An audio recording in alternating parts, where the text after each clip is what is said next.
ગયા છે અને અહીંયા જો આપણે પ્રકાશભાઈ અને જઈએ હવે વાડી બાજુ. સીતા દીદી લાડલા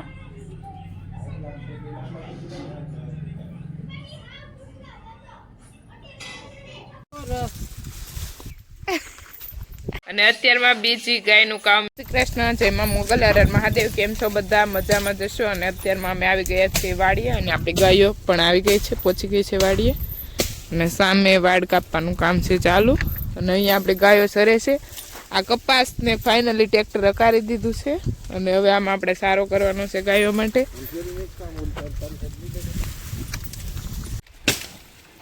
તો ફાઇનલી ગાઈસ જો અમારી ગાયું ખાવા મળ્યું છે ને અમે વાઇડનું કામ કરતા હતા અને વાઇડ કરી દીધી છે સાફ. આપ જોઈ શકો છો. કેમ છો બધા? મજામાં જશો. આજે અમે આવ્યા છે હિરલ દીદીના બ્લોગમાં. એની બહુ ફરમાઈશ હતી કે અમારા વ્યુઅર્સને તમારું ગામ અમારા ખૂબસૂરત ફેસનું રિલીવ કરી દીધું છે.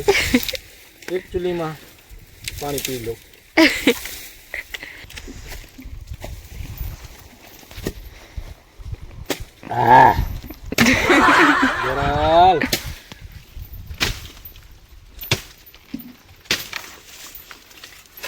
પ્રકાશભાઈ જો ગાયોને વાલ કરવા મીના છે.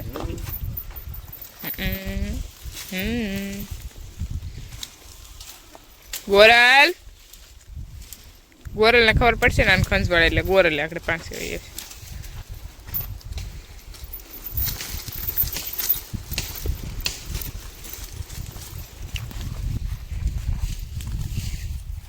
હાલો ગાય હલાઈ ગયું કા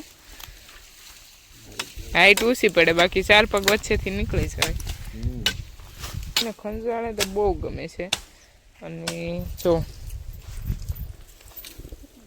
ગોરલ બધી સામે હવે એ ગોરી ખાય છે. ગોરલ પણ આવી ગઈ અને બંસી પણ પ્રકાશભાઈ પાસે જાય ક્યારની. પ્રકાશભાઈ કામે લાગી જાય તોય પણ ત્યાં જ જાય કે ખંજવાળો ખંજવાળો ખંજવાળો. જો એટલી વાડ સાફ કરી નાખી છે સામે સુધી અને અહીંયા ટકરો કરી દીધો છે જે વધારાનું નીકળે વાડમાંથી અને પછી સુકાઈ જાય પછી ડાયરેક્ટ ઢગલા બાળી દે અને અહીંયા બધું સરખું કરી નાખ્યું સામે સુધી. ત્યાંથી બાકી છે કામ અને હવે અત્યારમાં આપણે જતું રહેવાનું છે ઘરે. પ્રકાશભાઈ ગાયોને બાંધવા ગયેલા છે અને બસ જશું હમણાં ઘરે આપણે. અત્યારમાં હું આવી ગઈ છું અમારી બોરડીના બોર ખાવા માટે.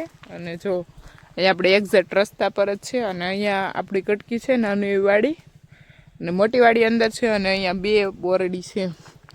તો આપણે તોડી લઈએ થોડાક બોર અને ઘરે તો કંઈ લઈ જવાના થતા નથી કેમ કે કોઈ ખાય નહીં. વાડી આવે થોડાક જેને ખાવે ખાઈ લઈ અને બસ. તો બોર ખાઈ લઈને પછી આપણે જઈશું ઘરે. તો આપણે પ્રકાશભાઈ અને જઈએ હવે વાડી બાજુ. આપણે ગાયું લેવા જવાનું છે કેમ કે વાડિયા પહોંચી ગયા અને પાછું વાડ કાપવાનું કામ કરી દીધું છે ચાલુ. તો પ્રકાશભાઈ કીધું છે કે ગાયોને છોડી દે અત્યારમાં સરવા માટે. તો અહીંયા જો મોટા પપ્પાના છેડા કેવા મસ્ત છે અને આપણે અહીંયા આ વણ ફાઇનલી આજે ખેંચી નાખ્યું છે અને બસ હવે આપણે ગાયોને સરવા માટે છોડી દેવાનું છે અને ગાયો ચરશે અને આપણે આપણું કામ ચાલુ જ રાખવાનું છે. શાંતિથી બેસી ગઈ છે લીમડાની નીચે અને હવે એને પાઈ અને પછી સરવા માટે લઈ જશું અને પછી ત્યાંથી ડાયરેક્ટ આપણી ગાયો વહી જશે ઘર. વાડ કાપવાનું કામ છે ચાલુ અને આ ભાઈ નામ શું છે ભાઈ? જતીનભાઈ આવી ગયા છે વાડી અને પ્રકાશભાઈ ખીજવે છે જતીનભાઈ ને. જતીનભાઈ પણ ડેન્જર છે હો. આગળ જતીનભાઈ લઈને આવશે ગાયું. આપણે કામ હતું બહુ ચાલુ અને ગાયો અને બધા થોડીક વાર ગાયબ થઈ ગયા હતા. અમે જમીને ક્યારના આવી ગયા છીએ વાડીએ અને પ્રકાશભાઈ પણ આપણે ક્યાંક ગયેલા હતા એ પણ આવી ગયા છે અને આપણી ગાયો પણ આવી ગઈ છે અને સામે આપણી વાડનું કામ ચાલુ છે. આજે એટલું કામ કરી નાખ્યું છે. ગળી ગયો ચપ્પલમાં. બોલો ચપ્પલમાં આવા કાંટા ગળી જાય જો તમે. બહુ એટલે બહુ મહેનતમાં કાંટા આવી ગયા ચપ્પલમાં કેમ કે આજે આ વાડનું કામ ચાલુ હતું તો આની અંદર કાંટા ને એવું બધું હોય તો પ્રકાશભાઈના ચપ્પલની અંદર ગળી ગયા છે. તો પ્રકાશભાઈ અત્યારે એના ચપ્પલની અંદરથી કાઢી રહ્યા છે કાંટા અને આજે પ્રકાશભાઈ કામની બોલાવી દીધી છે બાકા ચીક્કી. અત્યારમાં કાંઈ બોલશે નહીં કેમ કે એનું ધ્યાન છે કાંટા કાઢવામાં એટલા માટે ચાલુ છે. અને બસ જોઈએ કે આજે આપણે કેટલું કામ, કેટલી વાઇડ સારી કરીએ અને કેટલું કામ કમ્પ્લીટ કરીએ તે.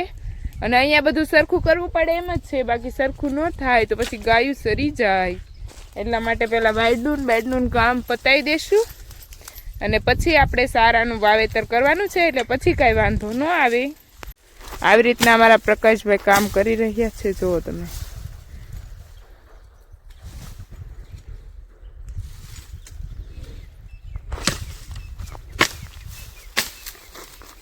બેન આવી ગયા છે, હું અહીંયા બેઠી છું તો જોવા કે હિરલબેન શું કરે છે.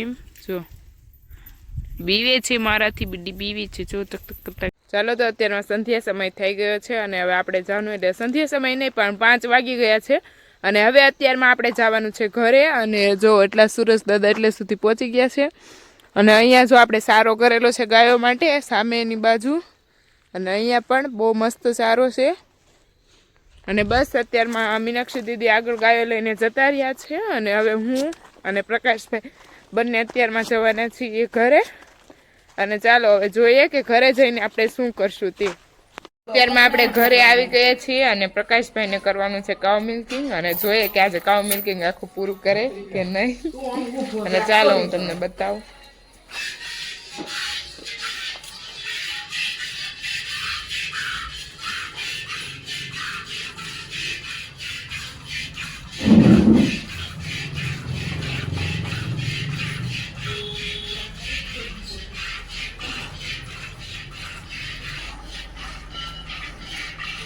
પ્રકાશભાઈ કરે છે કાઉ મિલ્કિંગ. આજે એને આખી ગાયનું કાઉ મિલ્કિંગ કરવાનું છે પૂરું.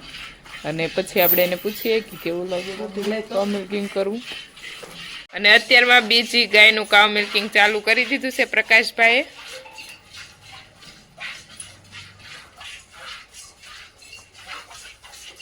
કેવું લાગ્યું પ્રકાશભાઈ કાઉ મિલ્કિંગ કરીને? બહુ બઢિયા, બહુ બઢિયા.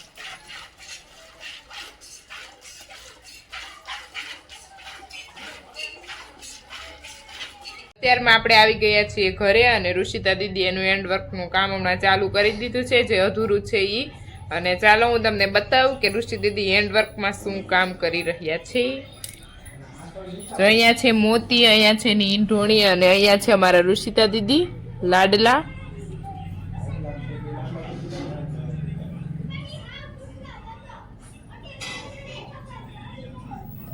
આવું કંઈક વર્ક કર્યું છે ઋષિ દીદી, હેન્ડ વર્ક. આ ઋષિ દીદીનું ક્રિએશન છે.